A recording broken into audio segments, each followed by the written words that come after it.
4 Eastern, followed by Oklahoma squaring off against Texas Tech. It all kicks off Saturday on Fox and the Fox Sports app.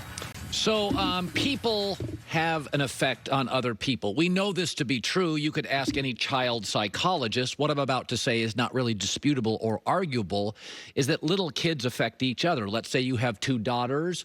One daughter is really cute and the other daughter is not quite as cute, and the girl that is cute gets all the attention, and it will affect overwhelmingly the other girl that doesn't get attention throughout the course of her life. If you have 2 sons, 3 sons, one is reckless and a little bit of a bully, the other kids watching how that got him in trouble can eventually be prone to being much more safe because they have watched their brothers and sisters. Ask any parent. You have 4 kids, they're all different. They have the middle child syndrome. We call it the old child syndrome, the youngest child syndrome, the middle child syndrome. People around each other change behaviors for a lifetime. We also know in psychology, there's a phenomenon called the super saver phenomenon, meaning if 2 people got married, you'd never been with each other your whole life, and at 30 years old, you get married to somebody. And you're both savers. You put your money away. You're almost like obsessed with saving money. And if 2 people get married that are like that, one will become the super saver, and the other one will start spending money, which will create conflict because somebody will go, they'll compete against each other to be savers, and at some point, one will be the super saver, and the other one's like, okay, enough already. I'm going to go buy a Rolex. The point being, we do affect each other. You know, they say pets start looking like their owners. I mean, we affect each other.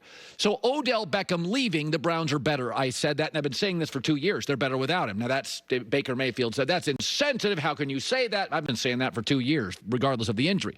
But Kevin Stefanski, despite obvious data, says, that just can't be true. Not smart enough to make an argument for that, Jake. I'll just tell you, I would much rather have 13 on the field if available to us. He's not, so we'll make sure we have a plan to make sure we can move the ball any which way we can. Okay, Kevin, you're a lot smarter than that. You went to an Ivy League school, Penn, graduated, and played football. Don't play dumb now. You know the game. It's the Patrick Ewing theory by Bill Simmons, that Patrick Ewing, as he got older for the Knicks, was surrounded by very good players, but the organization was so fixated on Ewing when he got hurt, and the other guys could rise, they actually went to the finals. It's why A-Rod was the Seattle Mariners' best player. Hit 318, 40 jacks. Went to Texas, he was their best player. But Seattle got better when he left. I'll get to that in a second. Bryce Harper, Nationals' best player, or second best player. Leaves, good franchise, wins a World Series. How is it possible? You can't be better without A-Rod in Seattle. They set a Major League Baseball winning record. You cannot be better without Bryce Harper, Patrick Ewing. Yes, you can. This is like child psychology. This is the people react off people. Because superstars and stars, even when fading, get an inordinate amount of hype and attention. It can create jealousy in a locker room. It can suffocate other personalities. They're not allowed to blossom. Also, professional athletes watching A-Rod in Seattle getting all the attention, A-Rod leaves, and all those players are like, we want to prove we're pretty good without A-Rod. This baby ain't all about A-Rod. And they have career years. Bryce Harper leaves. Good riddance. We can win without him. Less stress because Bryce Harper's no longer around, so nobody picks the Nationals to win the World Series. Nobody picked the Mariners to be any good. Oh, Ewing's gone. The Knicks will be no good. Is that the reality is that we all react off each other. You work with somebody long enough, you kind of know when they're in a bad mood, when they're in a great mood, when to put your arm around them, when to give them space. OBJ leaving is going to allow Baker Mayfield to sprinkle the ball around like Oklahoma when he's at his best. There is no disputing that Baker Mayfield comes into the league. A year later, OBJ, a superstar, comes into his lap. This is not a criticism of OBJ. It's a reality. He's a superstar.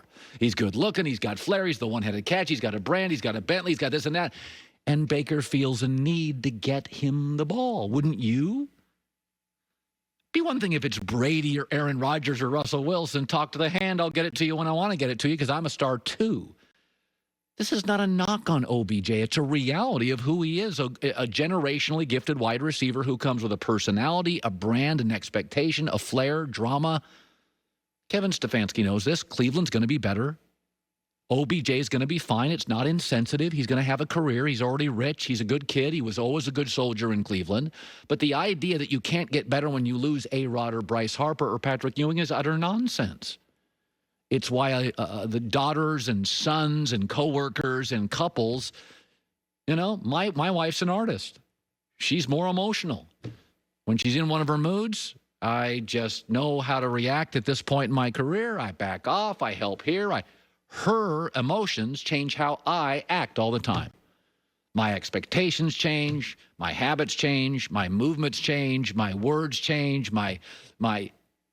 We all affect each other this way. It's just basic psychology, and I believe Baker and Cleveland will be a different offense, maybe not quite as explosive, but they'll share the ball a little more, less pressure, less hype, less expectation, and they'll be very good. Joy Taylor with the news.